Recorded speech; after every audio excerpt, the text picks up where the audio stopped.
Amy, let me tell you about a magical place that is so exactly designed to be enclosed space, year-round fun for the whole family that I bet you already know what I'm going to say before I even say the name. Let's say it together on 3. 1, 2, 3.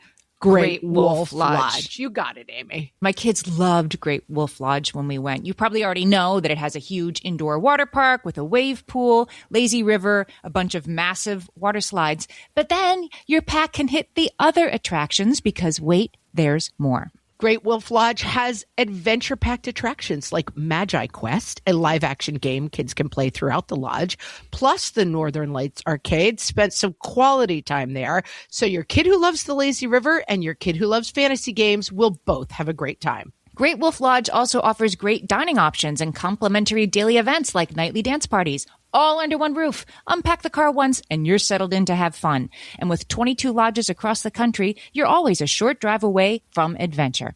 We've both had such great times at Great Wolf Lodge, so bring your pack together at a lodge near you. Learn more at greatwolf.com and strengthen the pack.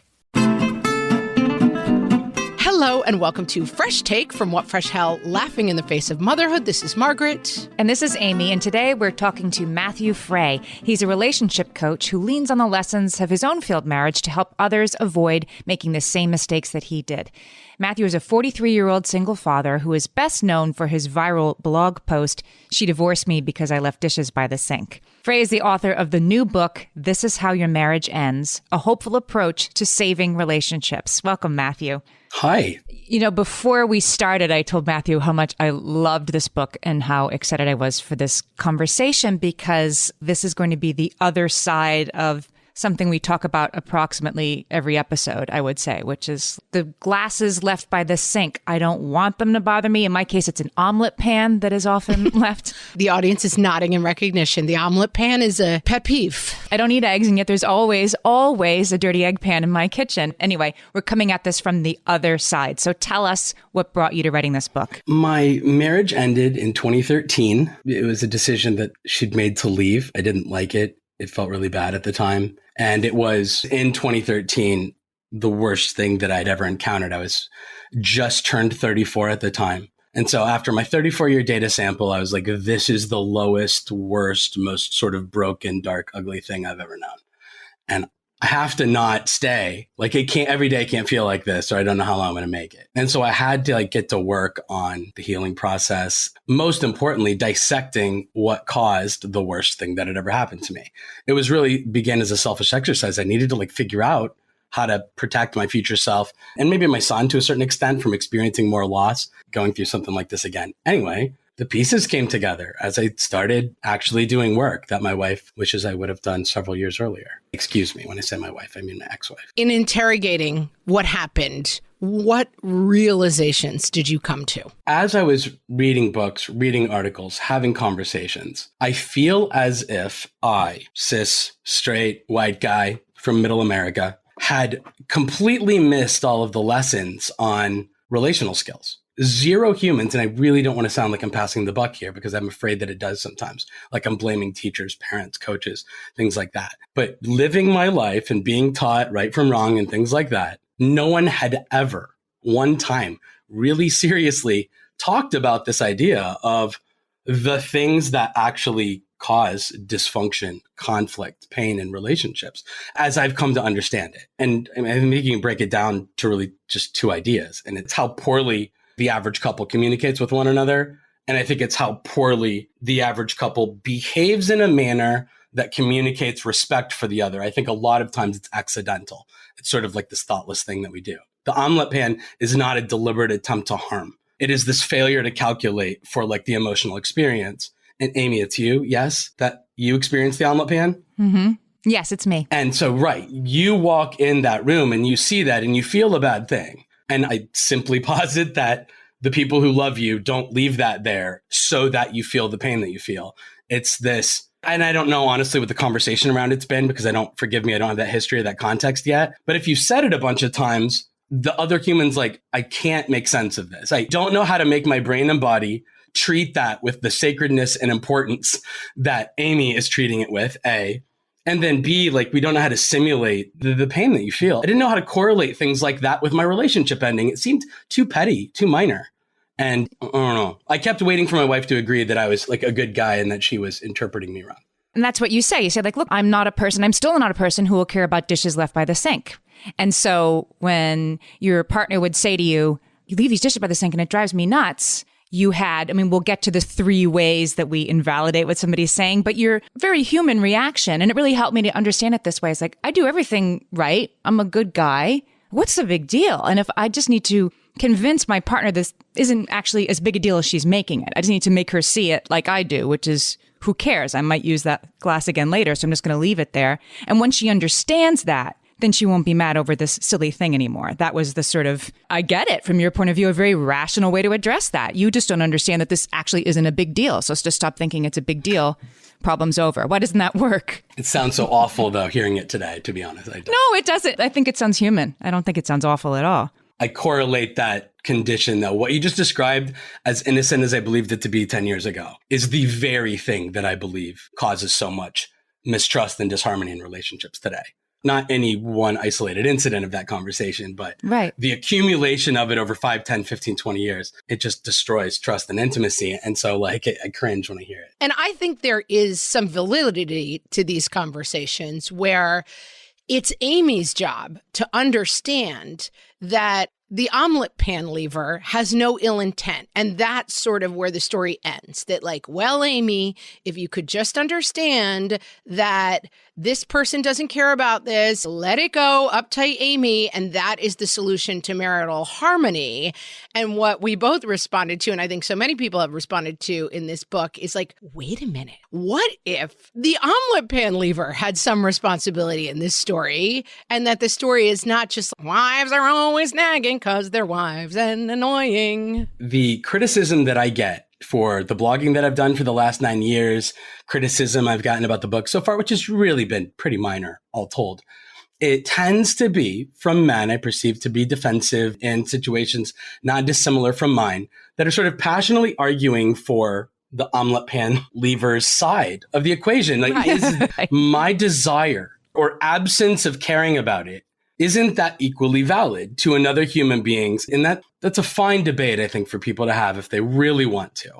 I just simply make the case that if I leave evidence, if I leave the omelet pan there, if I leave the dish by the sink, if I refuse to put the toilet seat down, if I do all of these things, that I am constantly leaving evidence. And this is assuming I'm living with a human being that I've promised to love forever, and that is communicating back to me that these things suck for her, them, whoever it is.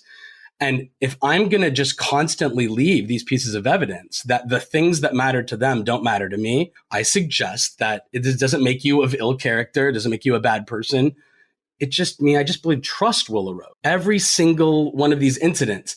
And that the really scary part of it is it's not dangerous enough to do anything about after 3 days of it, after 2 weeks of it, because they're just minor. They're little paper cuts, they're little pinpricks. It is the collection of them over 10, 15 years and a couple of children that tends to, like, I don't know, unfairly, in my estimation, fall on the shoulders of wives and mothers most often. The guy in this case, and it isn't always the man in this behavior. And of course, in your book, I think, does a really good job of keeping the lens wide. This happens in same-sex relationships. It's the person who's doing the invisible workload, who's the sort of default parent, I've also heard it said, is often in relationships the woman. So it is normal, but the person isn't intentionally sabotaging. And I think what's really brave about this book is it was, the death of 1,000 cuts, your own marriage, and it's completely average, right? The way that your relationship ended was not remarkable. You didn't set anything on fire.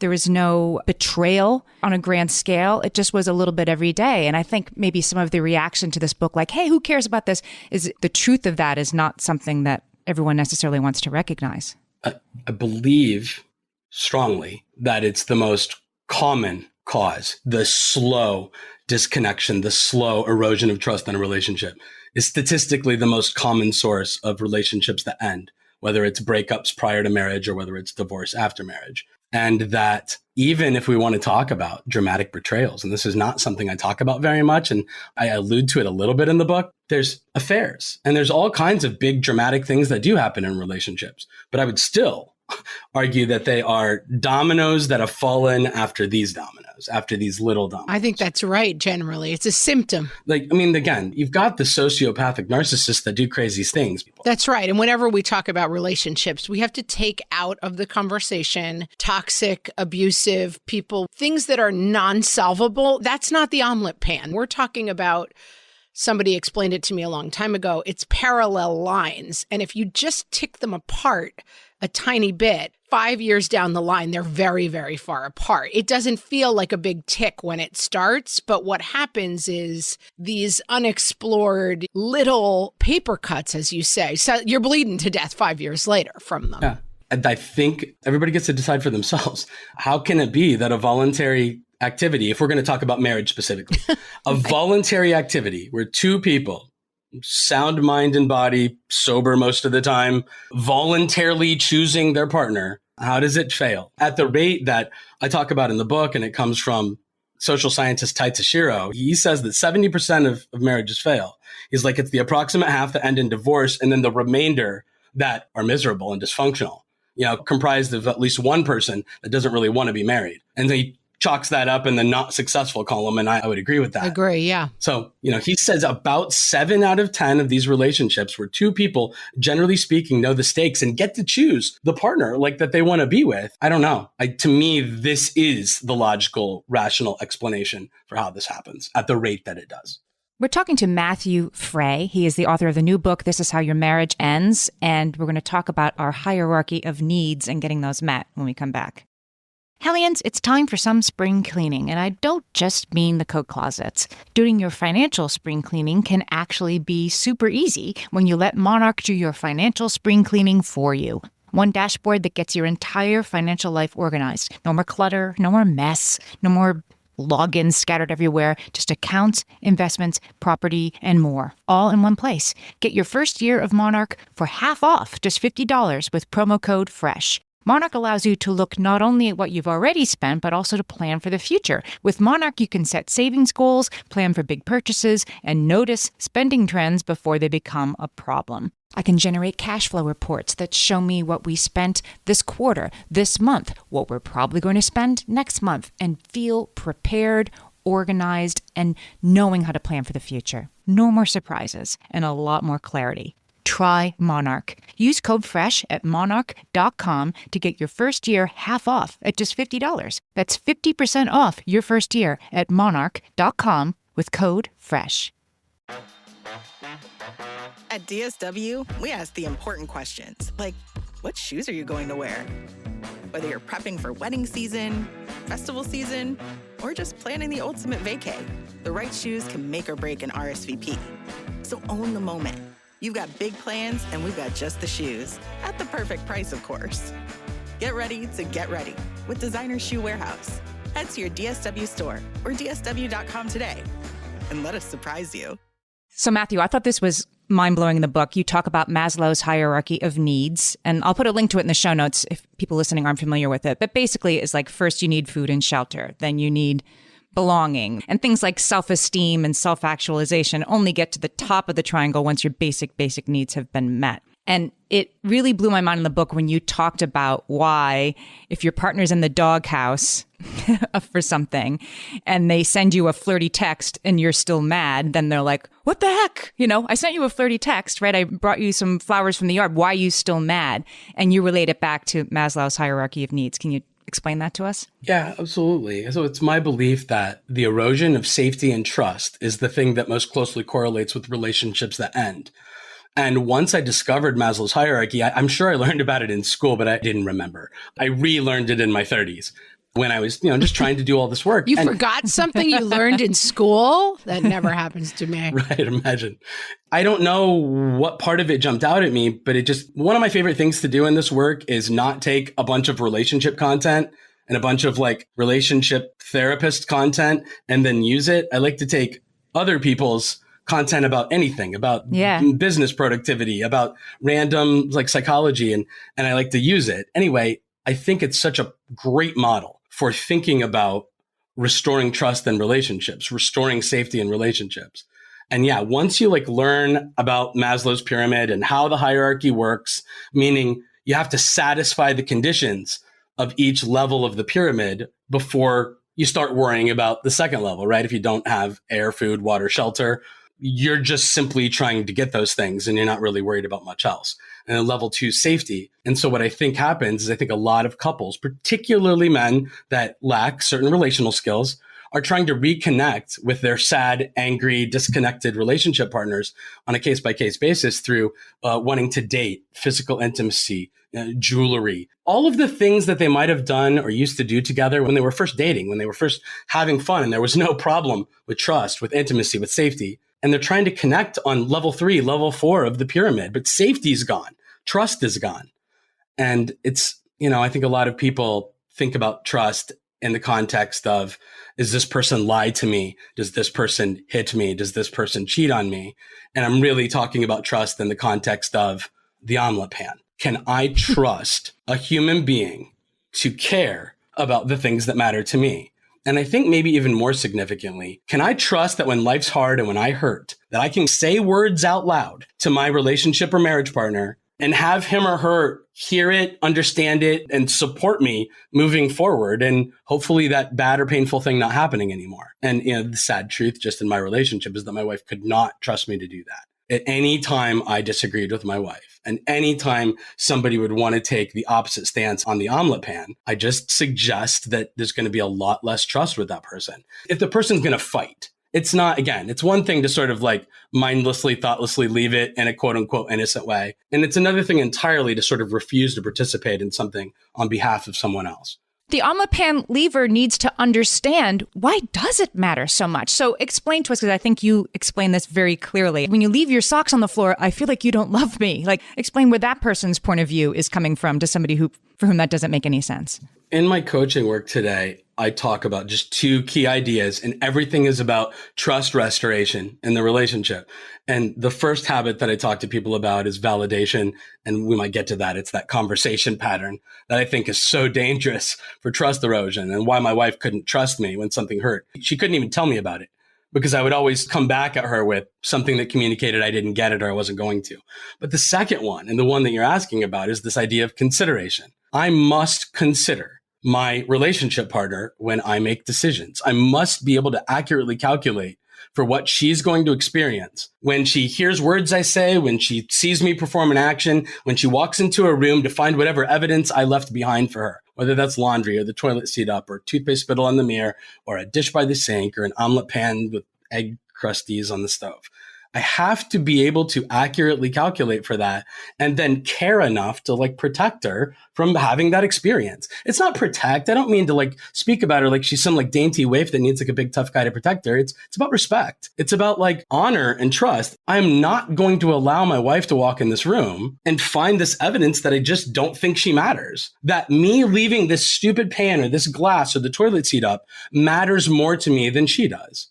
And I just frankly think it's that simple. And what I think happens in most relationships is the person in the situation that feels hurt by these things is married to somebody who doesn't think about it at all. I don't believe it's a deliberate act.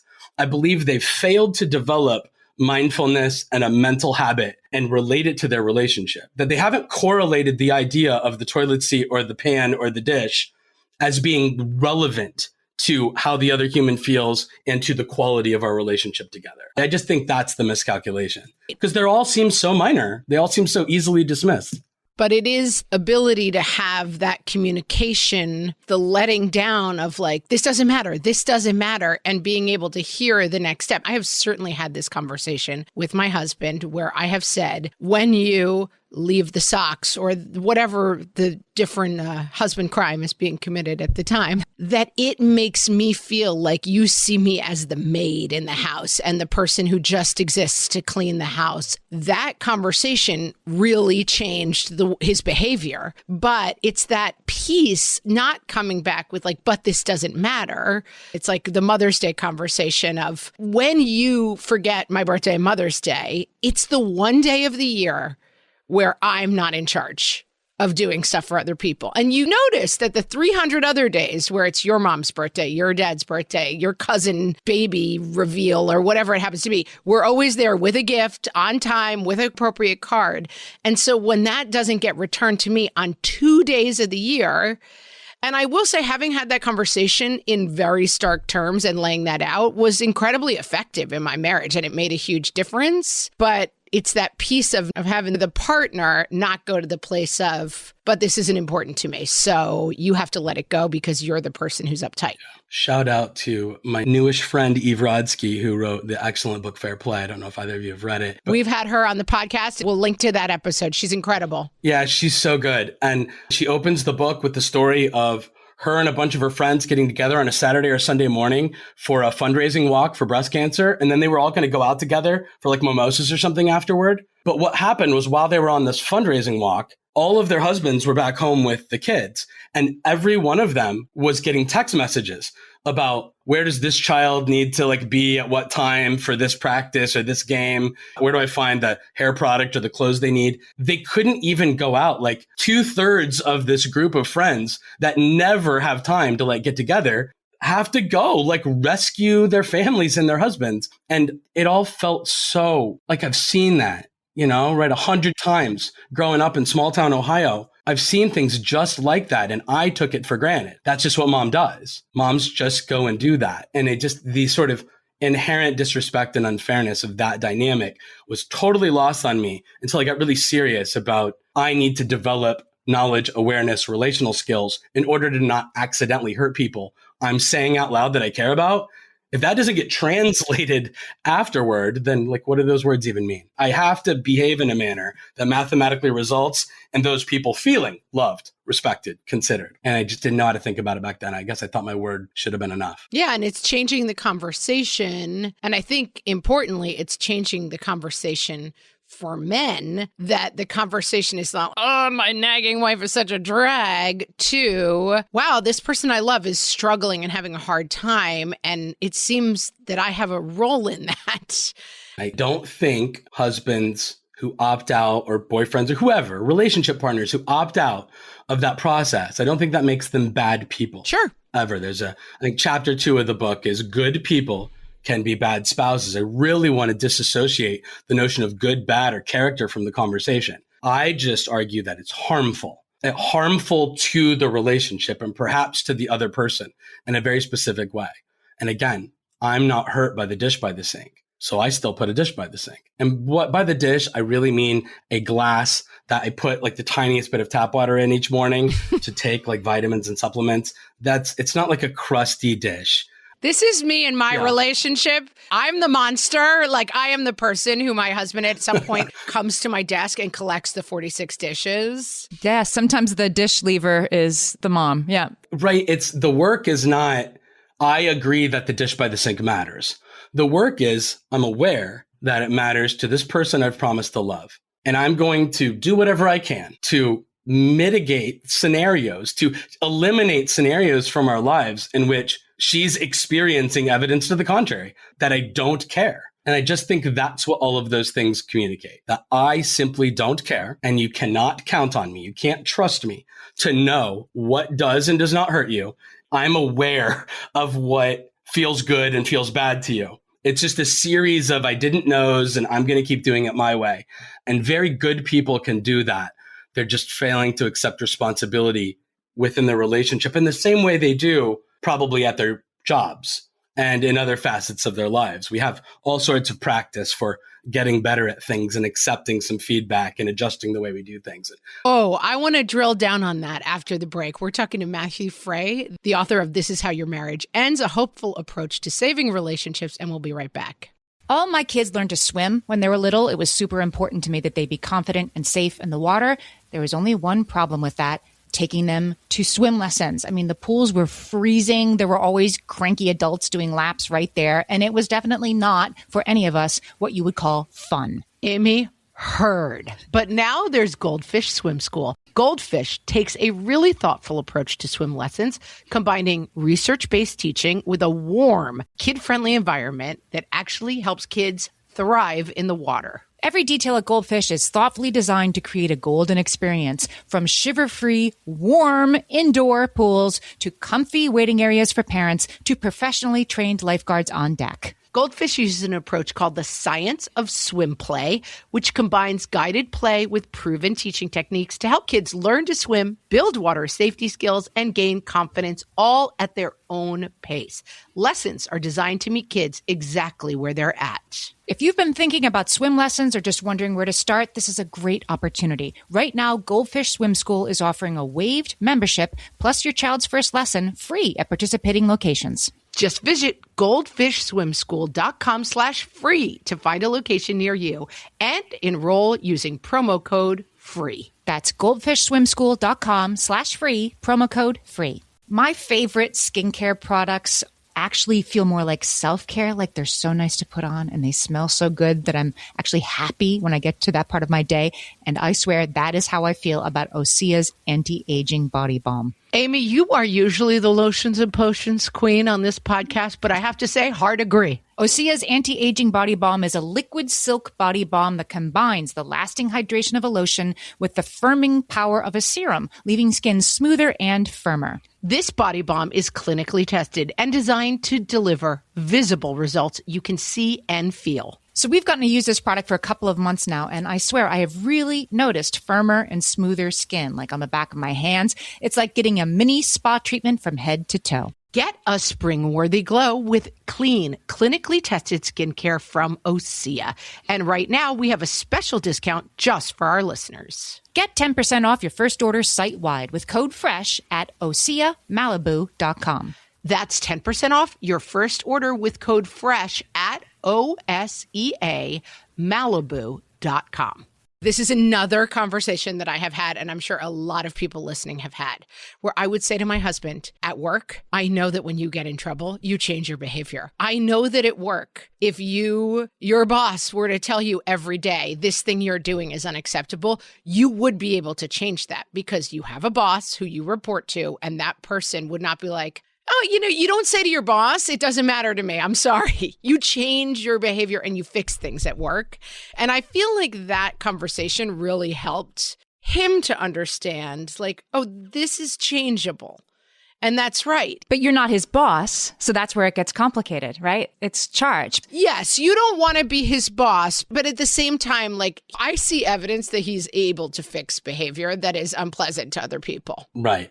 But I agree with Amy that the men that criticize my work, the same group of people would have latched on to the boss analogy, which is why I would have probably said something like, if you're on some sort of like committee or project team at work and there's like 3 or 4 people and there's deadlines, that you'd take that seriously, that you'd like, you wouldn't let the other 2 or 3 people down to get your part done, even if, who knows, even if you didn't think the deadline was, if you thought it was arbitrary. Right. Sure. Work has a lot of arbitrary deadlines that they're not life or death, but somebody decided we need to hit some certain date. So we do it. There's so many examples of people who understand that in order to get skilled at something, in order to do something well, you have to learn and you have to practice like new skills in order to develop expertise or mastery of something. And I just think if we're going to talk about heterosexual relationships, men have spent their entire lives working on those things in sports and music and art and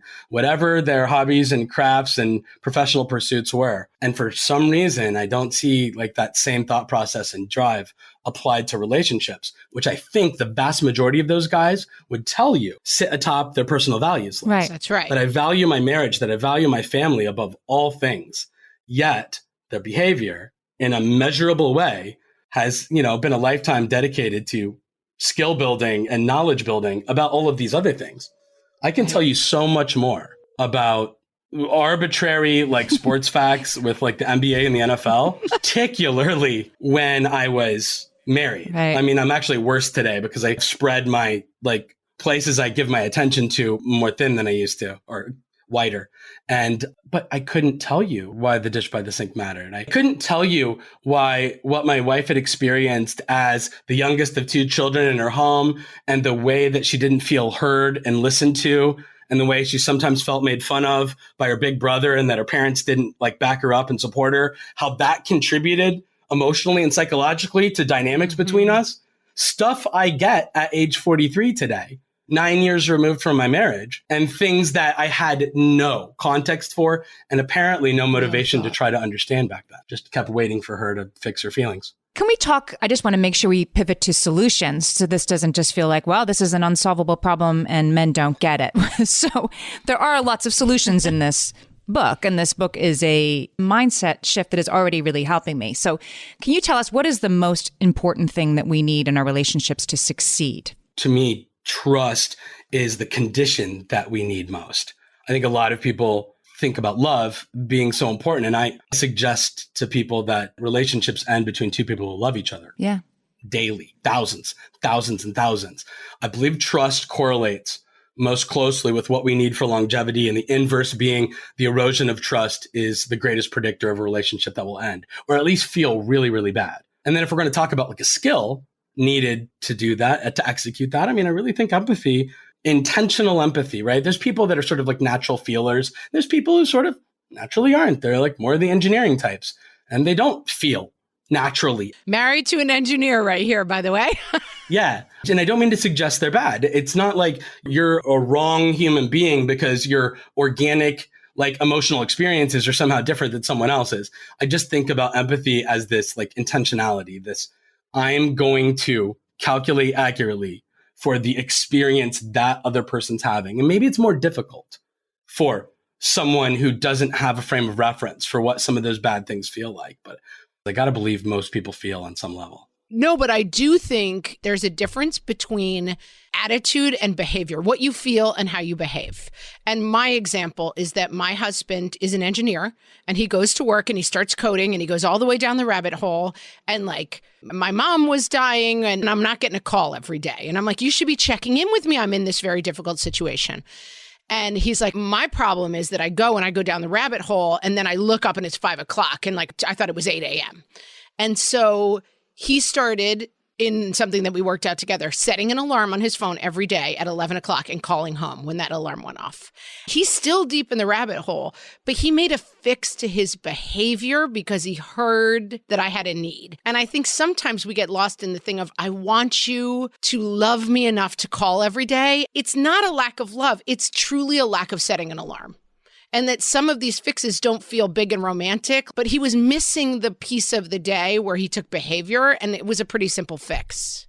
Yeah, I don't know what to say to the person that says, I want you to organically be able to adjust your personality and the way your brain works in order to just experience the world exactly as I do. That's right, but I think we get stuck there. I'm a big believer in calendars and alarms. It has changed my life. The work is, I like to talk about the example of the busy mom when I talk about this idea of consideration. The busy mom who has a business presentation she has to give on Friday. And so on Monday night at dinner, she asks her husband, can you be home with the kids? I've got to go take 3-4 hours and do final prep on this thing that I've got on Friday. He's like, yeah, no problem. It's fine. I've got it. And then Thursday rolls around.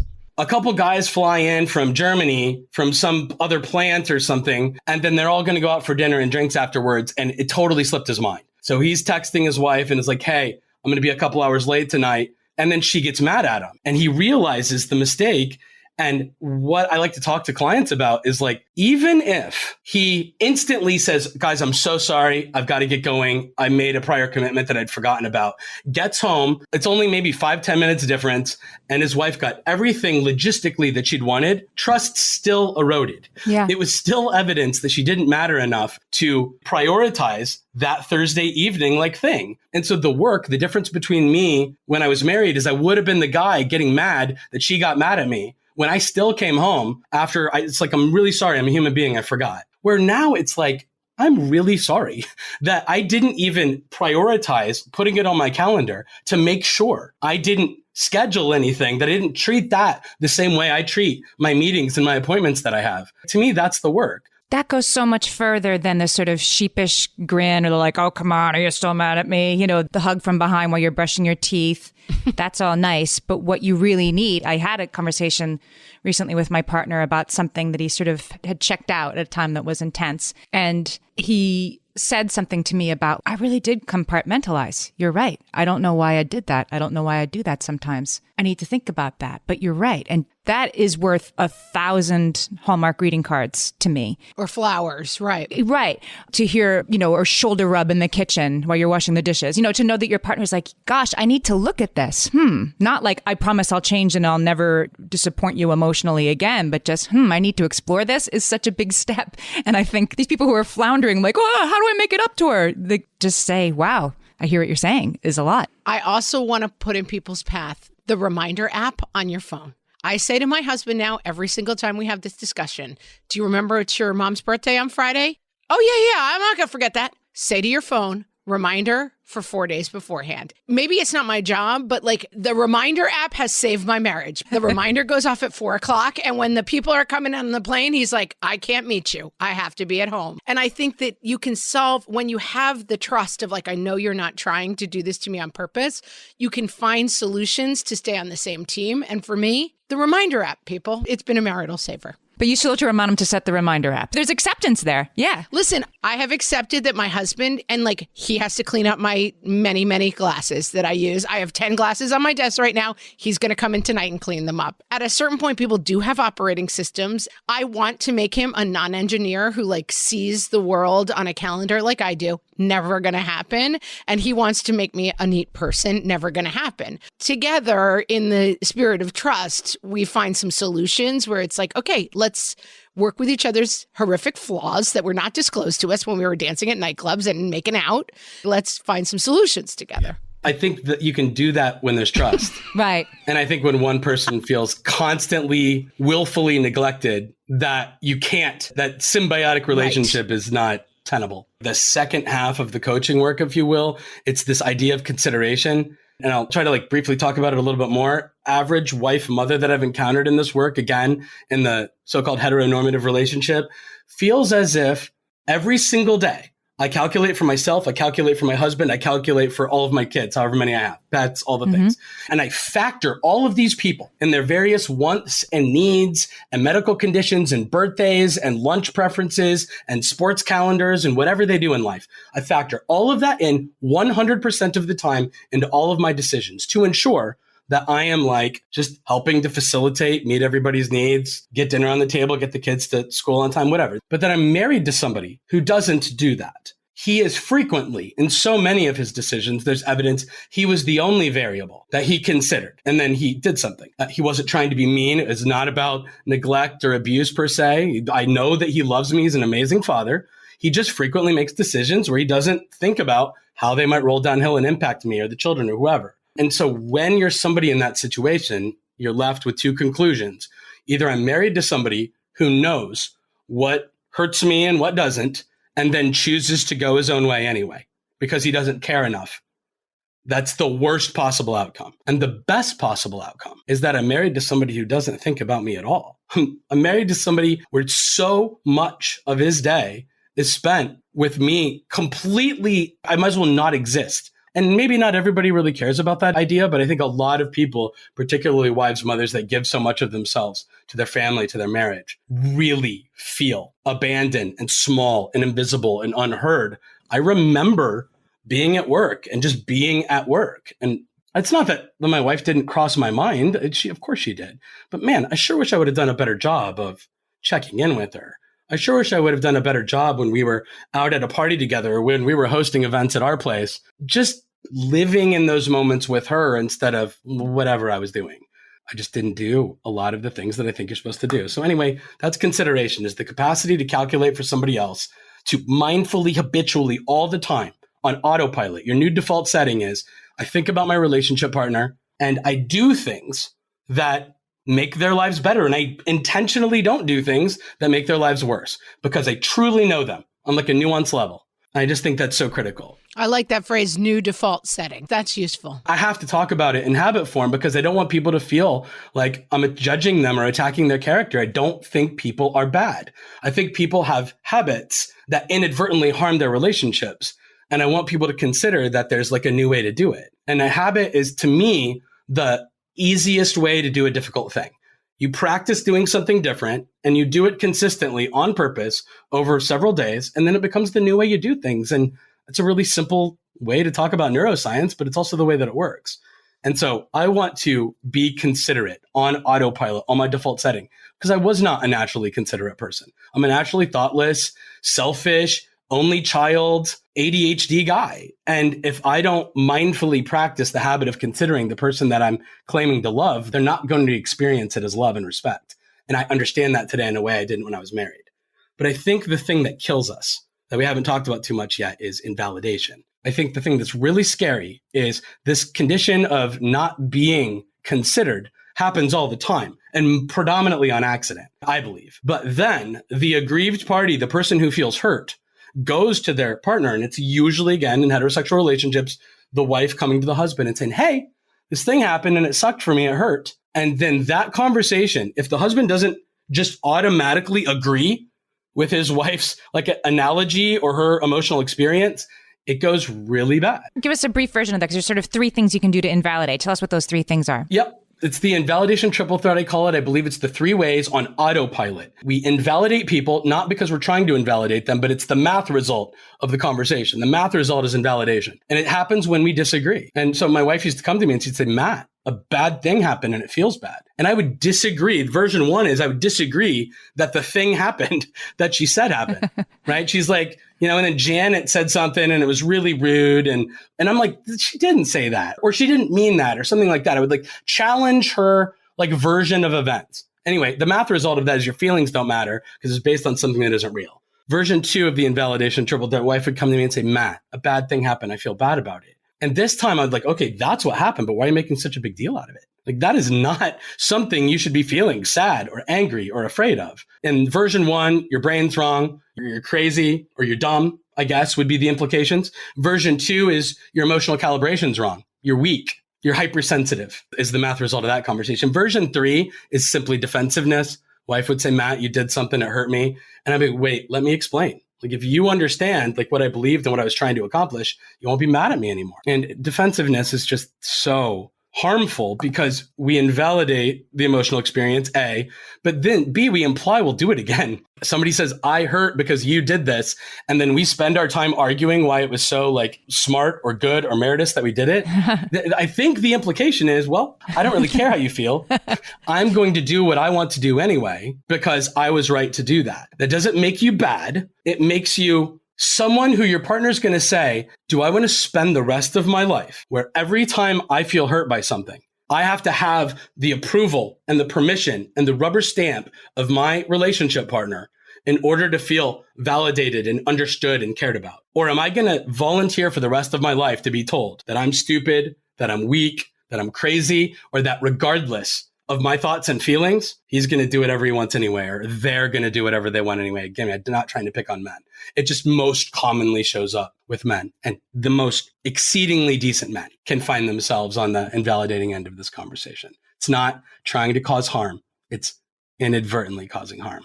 Matthew's book is called This Is How Your Marriage Ends, A Hopeful Approach to Saving Relationships. Read it. Have your partner read it. It is an amazing book. Matthew, tell us where people can find you on the internet. Thank you. My home on the web is matthewfray.com. And then all the links to the various social channels are there. If anybody decided they wanted to follow me there, that'd be amazing. Love it. One-stop shopping. We love to see it. Matthew, this was such a great conversation, such a great book. Thanks so much for being with us today. Thank you so much for having me. I really appreciate it.